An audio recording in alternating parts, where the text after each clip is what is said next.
شكرا لك زميلي جحنون الحضري. أهلا بكم مرة أخرى مشاهدينا متابعينا في كل مكان عبر قناة عمان الرياضية. وصلنا إلى مرحلة الحسم، إلى الفيصل من خلال هذا النهائي العاشر في بطولة اتحاد غرب آسيا للناشئين. مرة أخرى ركلات الترجيح هي من تحدد البطل، إما السعودي أو اليماني.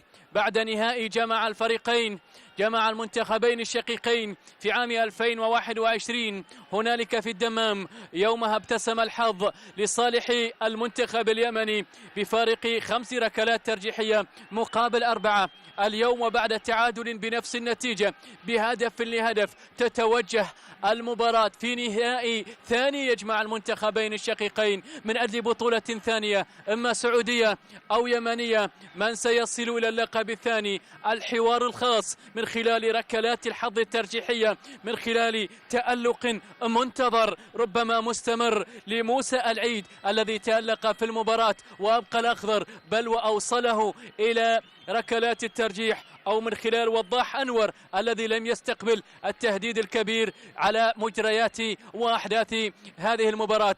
ننتظر الآن لمن ستكون البداية، لمن ستكون ركلة البداية من علامات الجزاء. ركلات الترجيح سترجح كفة من؟ هل الأخضر الصغير أم اليماني الصغير؟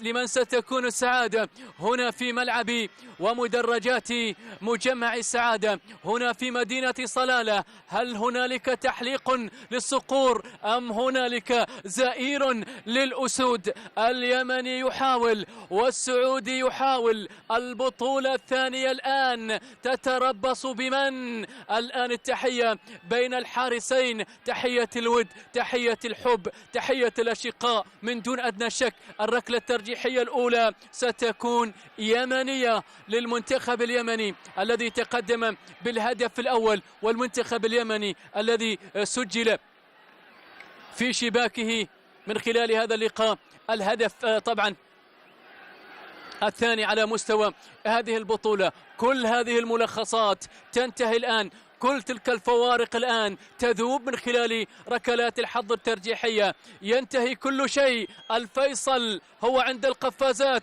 إما قفاز يمني أو قفاز سعودي، إما لتألق المستمر لموسى العيد أو وضاح أنور. الركلة الترجيحية الأولى لصالح منتخب اليمن. من سيكون على التنفيذ؟ هو نفسه الذي أضاع ركلة جزاء مع خواتيم شوط المباراة الأول، هو نفسه من تقدم للمنتخب اليمني. عبد الرحمن الخضر أمام موسى العيد. هل يتمكن الآن من الوصول إلى ركلة الترجيح الأولى، إلى تسجيل أول ركلة ترجيحية، إلى استعادة ذكريات ذلك النهائي المثير، ذلك النهائي الذي توج من خلاله المنتخب اليمني؟ الجماهير كلهم أنظارهم الآن صوب ركلة ترجيح أولى، صوب موسى أو الخضر.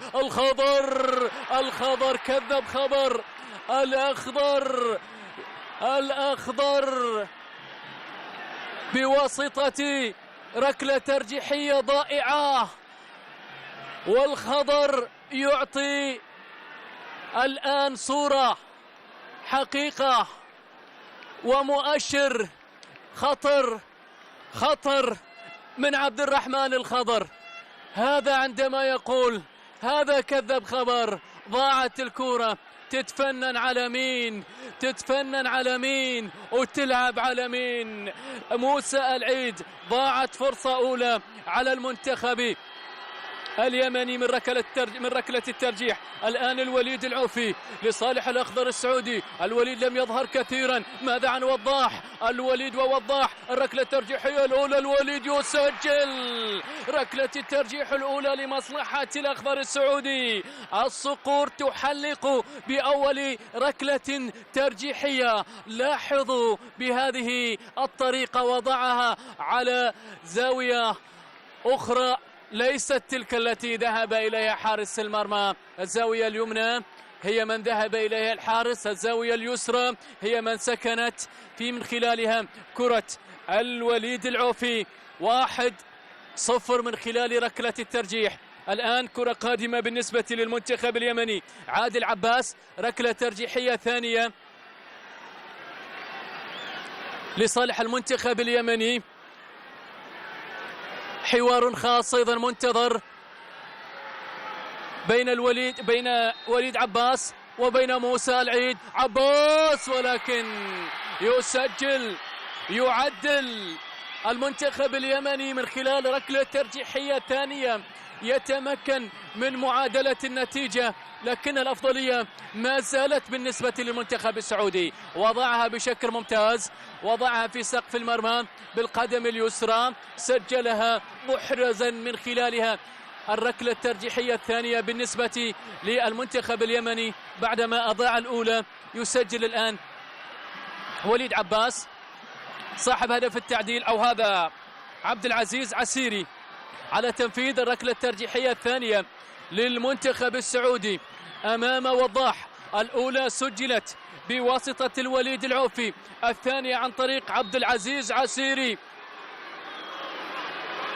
من أجل مواصلة التقدم، من أجل مواصلة التحليق للصقور الآن. لكن وضاح يتدخل، وضاح ومن يبعد، وضاح ومن يعيد المنتخب اليمني مرة أخرى إلى الواجهة. وضاح أنور يتصدى لمحاولة عبد العزيز الفواز، أو عبد العزيز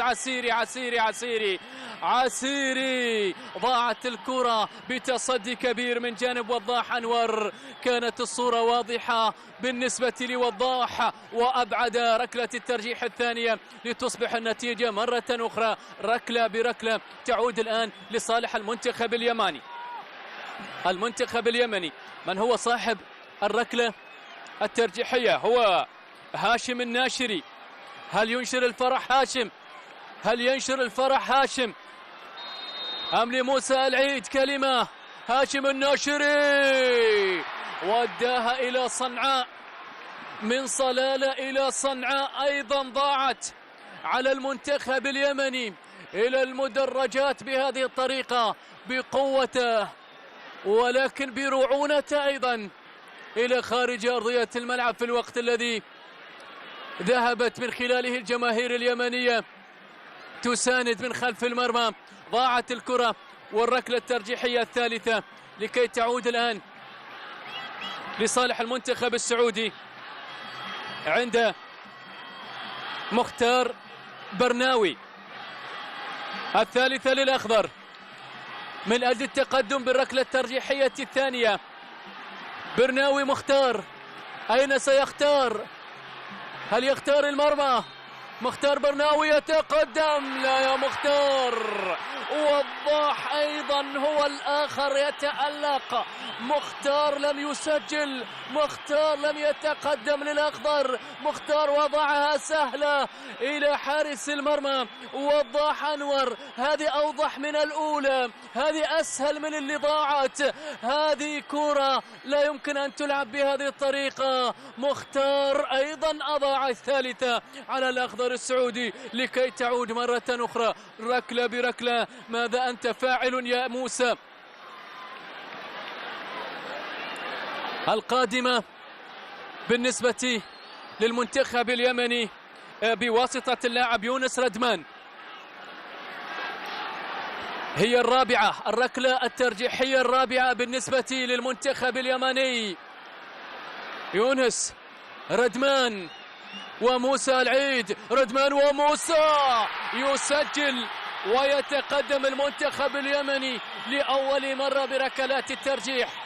المنتخب اليمني يتقدم لأول مرة بركلات الترجيح من خلال ركلة ترجيحية رابعة. يسجل الثانية يونس ردمان على يسار حارس المرمى، يسجل الركلة الترجيحية الرابعة، وبالتالي 2 مقابل 1، ركلتين مقابل 1 لصالح المنتخب اليمني.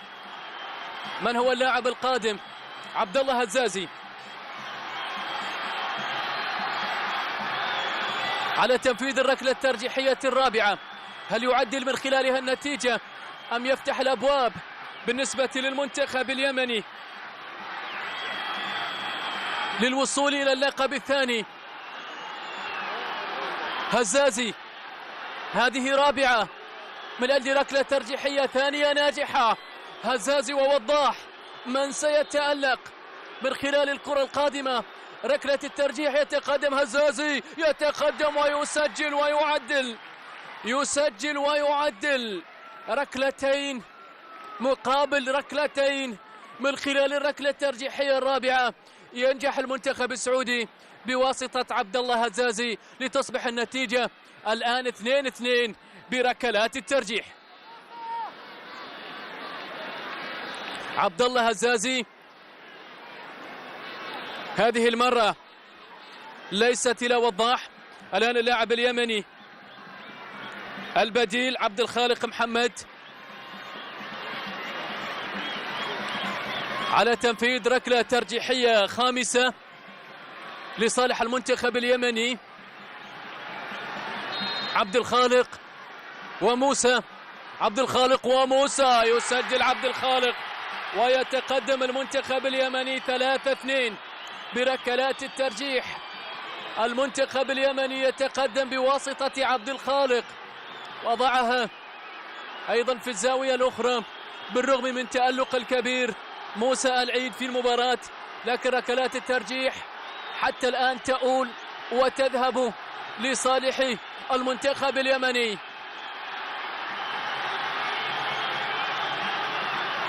وضعها في زاوية، الحارس ذهب إلى زاوية أخرى. المدرج اليمني يهتف مرة أخرى باسم الفوز بالبطولة. ركلة ترجيحية خامسة بالنسبة للمنتخب السعودي، خامسة للمنتخب السعودي. عبد العزيز الفواز، الخامسة، الفواز. الحكم ماذا قال؟ الحكم قال اليمن بطلا لبطولة غرب آسيا للمرة الثانية في تاريخه بركلات الترجيح. من نفس البوابة يسيرون، من نفس البوابة يطيرون، من نفس الطريق يتألقون، وبنفس الطريق